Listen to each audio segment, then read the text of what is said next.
یہ سوالات آپ کے سامنے رکھے جائیں. ایک تو یہ ہے کہ آپ کافی زیادہ ریجڈ ہیں, کافی سخت ہیں, اور گالیوں کے حوالے سے بھی بہت زیادہ بات کی جاتی ہے. علامہ صاحب, اس کے اوپر جو ہے وہ کیا موقف ہوگا آپ کا؟ قبلہ بات یہ ہے کہ میں تو سخت اپنی ذات کے لیے نہیں ہوں, میں دین کے معاملہ میں سخت ہوں. اور آپ کو پتہ ہونا چاہیے کہ جب ولید بن مغیرہ نے نبی علیہ الصلوۃ والسلام کے بارے میں نا الفاظ کہے تو اس وقت پھر اللہ رب العالمین نے قرآن مجید کے اندر فرمایا کہ میرے حبیب اس نے آپ کے بارے میں یہ بات کی, نون والقلم وما یسطرون ما انت بنعمت ربک بمجنون وان لک لاجرا غیر ممنون وانک لعلی خلق عظیم فستبصر ویبصرون بأیکم المفتون ان ربک هو اعلم بمن ضل عن سبیلہ وهو اعلم بالمہتدین فلا تطع المکذبین ودوا لو تدہن فیدہنون ولا تطع کل حلاف مہین ہماز مشاء بنمیم مناع للخیر معتد اثیم عتل بعد ذلک زنیم ان کان ذا مال وبنین اذا تتلی علیہ آیاتنا قال اساطیر الاولین سنسمع علی الخرطوم. بات اس نے ایک کی ہے, آپ فرمائیں خالق اور مالک نے اپنے محبوب علیہ الصلوۃ والسلام کی عزت اور ناموس پر آدھا رکوع نازل فرمایا کہ میرے حبیب آپ نے اس کی بات سے پریشان نہیں ہونا. اللہ رب العالمین نے آپ کو خلق عظیم کے وصف سے متصف فرمایا, اور میرے حبیب آپ نے اس کی بات سے پریشان نہیں ہونا. یہ جھوٹا آدمی ہے, یہ بدکار ہے, یہ قسمیں کھاتا ہے, یہ حد سے بڑھنے والا ہے, یہ حق بات سے روکنے والا ہے. اور فرمایا کہ ہم اس کی تھوتنی سے پکڑیں گے, اور پھر فرمایا کہ عتل بعد ذلک زنیم. میرے حبیب آپ نے اس سے پریشان نہیں ہونا, یہ تو اپنے باپ کا بھی نہیں ہے. صحیح. اب بتائیں اس سے بڑی کوئی بات ہے؟ بالکل ٹھیک. کہ جو آدمی حضور کے بارے میں اس نے ایک جملہ کہا, اور اللہ رب العالمین کے بارے میں لوگ کیا بات کریں گے کہ اللہ رب العالمین کو پھر کس انداز سے قرآن میں نازل فرمانا چاہیے تھا. اچھا رضوی صاحب, ایک آخری سوال آپ سے, ہمت کر کے سوال نہیں میں کر رہا, میں تھوڑی سی تنقید کر رہا ہوں. میری تشنگی تھی یہ سوالات آپ سے کرنے کی, وہ ختم ہوئی. آپ کے مقصد کے اوپر تو کوئی دوسری رائے نہیں ہے کہ آپ ایک اچھے مقصد کے لیے نکلے ہوئے ہیں. رضوی صاحب, اگر گالی نہ دی جائے تو زیادہ بہتر نہیں ہوگا, کیونکہ تیری پہندی سری یہ والا فکرہ جو ہے وہ سوشل میڈیا پہ اتنا وائرل ہو چکا ہے آپ کے نام کو لے کر کہ آپ جو ہے وہ بات بے بات گالی دیتے ہیں. اس کے اوپر کوئی میری رہنمائی فرما دیں. نہیں جی, آپ میری ساری تقریریں موجود ہیں جی. اگر کہیں ہوئی بھی ہے بات تو وہ میں نے اپنے باپ کی حفاظت کے لیے بات نہیں کی ہے. میں اس پر آپ کے ٹی وی پر کبھی آپ مجھے بلائیں جی تو میں آپ کو کم از کم کوئی 50-60 کے قریب حوالے دے دوں گا کہ جب حضور کی عزت پر بات آئی ہے تو پھر صحابہ نے کس انداز میں گفتگو کی ہے. یہ بہت ساری چیزیں ہمارے پاس امانتیں ہیں علماء کے پاس, ہم قوم کے سامنے نہیں لانا چاہتے. اگر کوئی چاہتا ہے تو ہم انشاءاللہ یہ بات بیٹھ کر بتا دیں گے. اب آپ بتائیں عتل بعد ذلک زنیم کا کیا معنی ہے؟ کہ حضور کے بارے میں ایک بندہ بات کرتا ہے تو اللہ تعالیٰ خالق مالک ہو کر فرما رہا ہے, حالانکہ وہ قیامت والے دن بھی حرامیوں کے پول نہیں کھولے گا کہ جن کے باپ جو ہے وہ حقیقی ہیں ان کو تو باپ کے نام سے پکارا جائے گا, اور جن کے باپ کے بارے میں شک ہے ان کی ماں کے نام سے پکارا جائے گا, تاکہ یہ شخص قیامت سر میدان ننگا نہ ہو. تو اللہ تو بڑا ستار ہے. لیکن ولید بن مغیرہ کے بارے میں اللہ نے فرمایا میرے حبیب اس نے آپ کے بارے میں وہ لفظ میں لانا نہیں چاہتا, قرآن میں تو موجود ہے, اس نے حضور کو مجنوں کہا تو اللہ تعالیٰ نے اس کے 10 عیب بیان کیے. فرمایا میرے حبیب یہ تو حرامی ہے, اپنے باپ کا ہی نہیں ہے. اب بتائیں اس پر آپ کیا بات کریں گے؟ وہ خالق اور مالک ہو کر کیا فرما رہا ہے اور قرآن مجید میں فرما رہا ہے. پہلا سوال ہے, کیا گالی دینا گستاخوں کو اللہ اور اس کے رسول اور صحابہ کی سنت ہے؟ بعض علماء بڑے وثوق سے یہ دعویٰ کرتے ہیں کہ گستاخوں کو گالی دینا ثواب ہے بلکہ سنت ہے. وَلِعَوْذُ بِاللَّهِ تَعَالَى اِنَّا لِلَّهِ وَإِنَّا إِلَيْهِ رَاجِعُونَ. میں پہلے تو یہ تصدیق کرتا ہوں کہ ایسا ہی ہے. ہمارے معاشرے میں ایسے علماء کی بھرمار ہے جو یہ سمجھتے ہیں کہ اللہ اور اس کے رسول صلی اللہ علیہ وآلہ وسلم کے مخالفین کو اور گستاخوں کو, جن کو وہ گستاخ سمجھ رہے ہیں, کیونکہ جن کو وہ سمجھ رہے ہیں وہ ان کو بھی گستاخ ہی سمجھتے ہیں, اپنے زوم میں گالی دینا جو ہے یہ اللہ اور اس کے رسول کی سنت ہے, نعوذ باللہ. اور اس کے اوپر وہ کافی لیم ایکسکیوزز اور دلائل بھی لے کے آتے ہیں.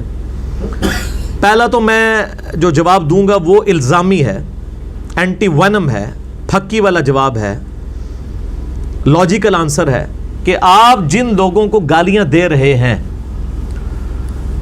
وہ اور ان کے بزرگ آپ اور آپ کے بزرگوں کو گستاخ اور مشرک سمجھتے ہیں.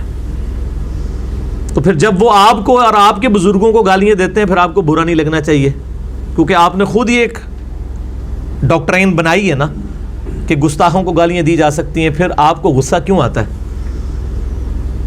اس وقت نہیں آپ کو خیال آتا. تو جب آپ لوگوں کے بزرگوں کو اس طریقے سے گالیاں نکالیں گے, ایک تو ہے علمی طریقے سے اصلاح کرنا, وہ تو ٹھیک ہے, لیکن سورۃ الانعام میں آیا ہے, اللہ تعالیٰ فرماتا ہے کہ لوگوں کے جھوٹے معبودوں کو گالیاں مت دو ورنہ وہ تمہارے سچے معبود کو بھی گالیاں دیں گے بغیر علم کے. علمی رد آپ کریں, وہ تو اللہ کی سنت ہے, نبی علیہ السلام کی سنت ہے, صحابہ کی, اہل بیت کی سنت ہے. گالیاں دینے کی تو اللہ نے کہا ہے کہ جھوٹے خداؤں کو بھی گالیاں نہیں نکالنی ہیں, اور آپ اپنے مسلمان بھائیوں کو اور اپنے علاوہ باقی مکاتب فکر کو گالیاں نکالتے ہیں جو کہ کافر بھی نہیں ہے, مسلمان ہیں, اور ان کو گستاخ ڈکلیئر کر کے ان گالیوں پر ثواب کی بھی امید رکھتے ہیں اللہ سے. یہ تو جب مریں گے تو لگ پتہ جائے گا تمہوں کہ ثواب لبدا ہے یا چھتر پہندے نے. یہ خود سے انہوں نے چیزیں بنائی ہوئی ہیں. یہ گالی دینا کوئی سنت نہیں اپنے مخالفین کو, نعوذ باللہ من ذالک, بالکل حرام ہے. مسلمان کا مسلمان کو گالی دینا حرام ہے. بخاری اور مسلم کی درجنوں حدیثیں اس پر گواہ ہیں, قرآن حکیم کی کئی آیات اس کے اوپر گواہ ہیں. باقی یہ جو انہوں نے دلائل پکڑے ہوئے ہیں وہ بالکل اس طریقے سے نہیں ہے جیسا یہ پیش کرتے ہیں. مثال کے طور پہ کہتے ہیں جی اللہ کی سنت اس طرح ہے کہ اللہ تعالیٰ نے فرمایا تبت یدا ابی لہب و تب, کہ ابو لہب کے ہاتھ ٹوٹ جائیں اور وہ تباہ و برباد ہو گیا. وہ کہتے ہیں دیکھیں اللہ تعالیٰ نے ابو لہب کو گالیاں دی ہیں. ان کو شرم بھی نہیں آتی ہے کہ یہ اپنے فرسودہ عقیدے کو ثابت کرنے کے لیے اللہ کے اوپر جھوٹ باندھ رہے ہیں. اس میں گالی کون سی ہے؟ یہ تو بددعائیہ کلمات ہیں.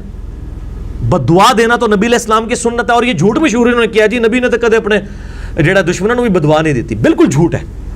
بخاری مسلم میں درجنوں حدیثیں آپ صلی اللہ علیہ وسلم نے اپنے دشمنوں پہ قنوت نازلہ پڑھ کے ان پہ لعنت فرمائی اور کہا اللہ ان کو تباہ و برباد کر دے. جھوٹ بولتے ہیں.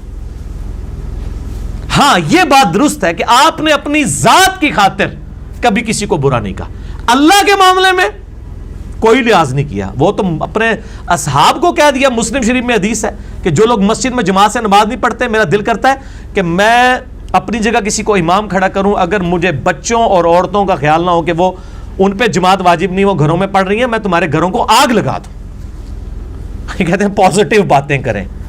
پازیٹیو بات ہے آپ کی ڈاکٹرائن میں, ہماری ڈاکٹرائن میں بالکل پازیٹیو بات ہے. اللہ کے احکامات کے معاملے میں ایسا ہی ہوگا. بخاری مسلم دونوں میں حدیث ہے, ایک فاطمہ نامی عورت نے چوری کی, اس کی چوری کی شکایت نبی علیہ السلام کو, اس کی سفارش کی گئی کہ اس کو چھوڑ دیا جائے, یہ ذرا اعلیٰ خاندان سے ہے.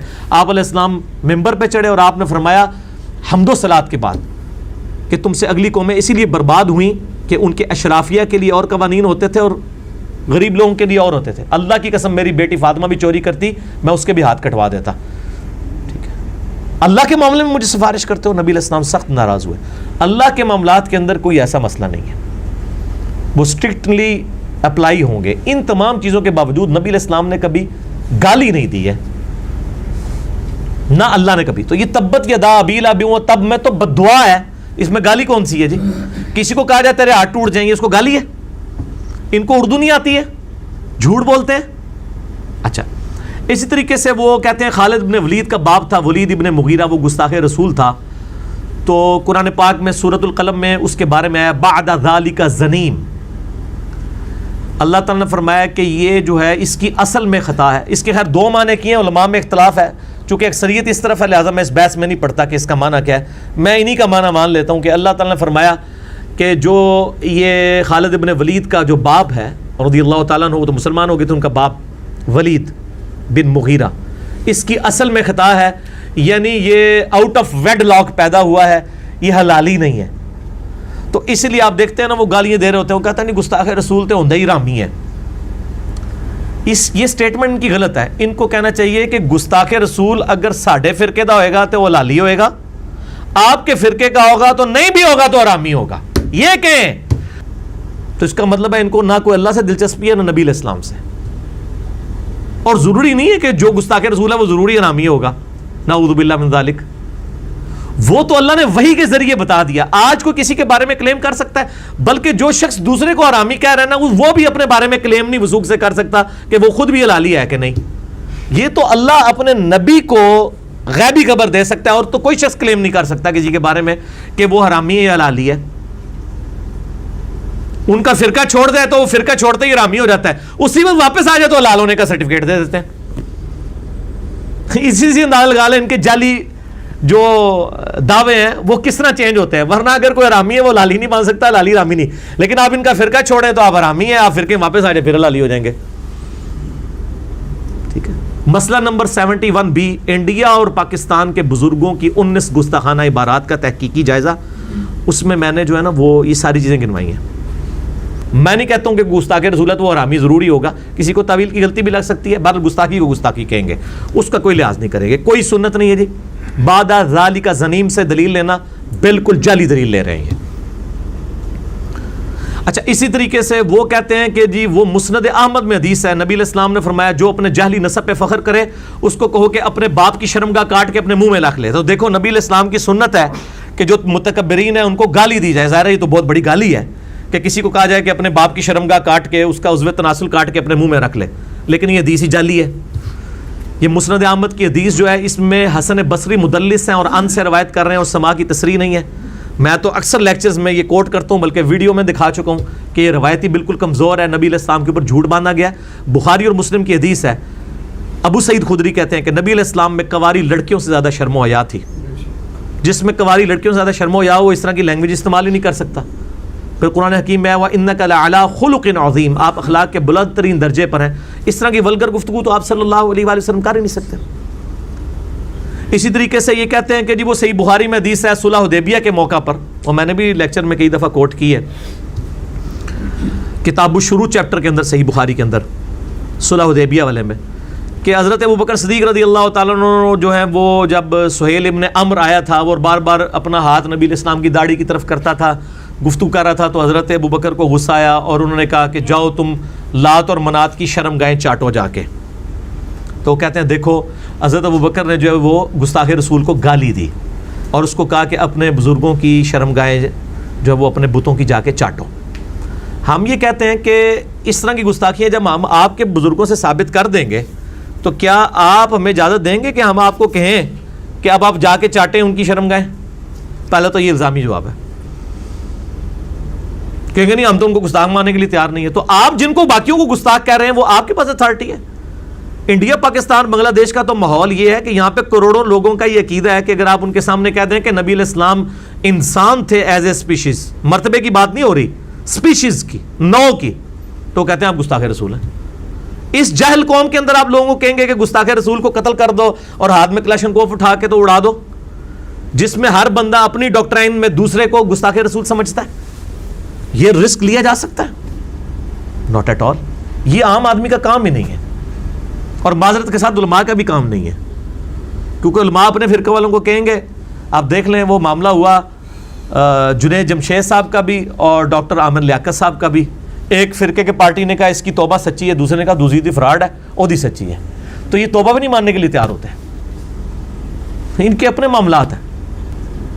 تو وہ کہتے ہیں کہ حضرت ابوبکر صدیق نے کہا تھا جاؤ اپنی شرمگاہیں جا کے چاٹو بتوں کی, تو یہ گالی ہوئی. یہ گالی نہیں تھی, اس لیے کہ وہ اپنے بتوں کی شرمگاہیں چاٹتے تھے. جیسے اگر ایک قبر کے پجاری انڈیا پاکستان کے کسی بندے کو میں کہوں کہ جا فلاں دربار کی مٹی کھا جڑا تیرا کام ہے, تو کھاتے ہیں. یہ گالی کہاں سے ہوئی؟ اور پنجاب میں تو آپ کو پتا ہے کہ ایک مزار بھی ہے, ہائے آسپے ہو سارے جی, وہاں پہ جناب پوری آپ سمجھیں کہ نا وہ رسیاں لٹکائی ہوئی ہیں اور اس کے اوپر جو ہے وہ نعوذ باللہ انہوں نے جو ہے وہ شرمگاہیں بنا کے لٹکائی ہوئی ہیں ہزاروں کی تعداد کے اندر. ہاں پنجاب ہمارے پاکستان میں مزار موجود ہے, اور اس کا نام بھی وہی ہے جو پنجابی میں اس کو کہا جاتا ہے نا, او علی سرکار انہوں کا نام ہی جے. ہاں تو اب جو اس پہ جا رہے ہیں اور جا کے چڑھاوے چڑھا رہے ہیں, شرمگاہوں کے چڑھاوے چڑھاتے ہیں اتنی بڑی بڑی بنا کے نا وہ, اور وہ ان کو چاٹتے بھی ہیں, سارا کچھ چاہتے ہیں. اب اس کے ماننے والے کو ہم کہیں کہ جاؤ یار تسی وہی سرکار تے جا کے چٹو, تو یہ کون سی گالی ہوگی؟ مجھے بتائیں, یہ گالی ہے؟ تو حضرت ابوبکر صدیق نے کوئی گالی نہیں دی. یہ دھوکہ دینا بند کرو. پوری قوم کو بت بنایا ہوا انہوں نے. پوری دنیا میں کیا امیج جا رہا ہے اس امت کا اور اس پاکستانی قوم کا کہ چند لوگوں نے جو ہے یہاں پہ پوری قوم کو جرمال بنایا ہوا ہے, لوگوں کے اوپر گستاخ رسول اور مشرک اور یہ فتوے لگا رہے ہیں. علماء کی تعداد آٹے میں نمک بھی نہیں ہے جنہوں نے پوری قوم کو لڑوا دیا ہوا ہے. اور یہ دلائل وہ حضرت ابوبکر صدیق کہنا جی ابوبکر دی سنت ہے.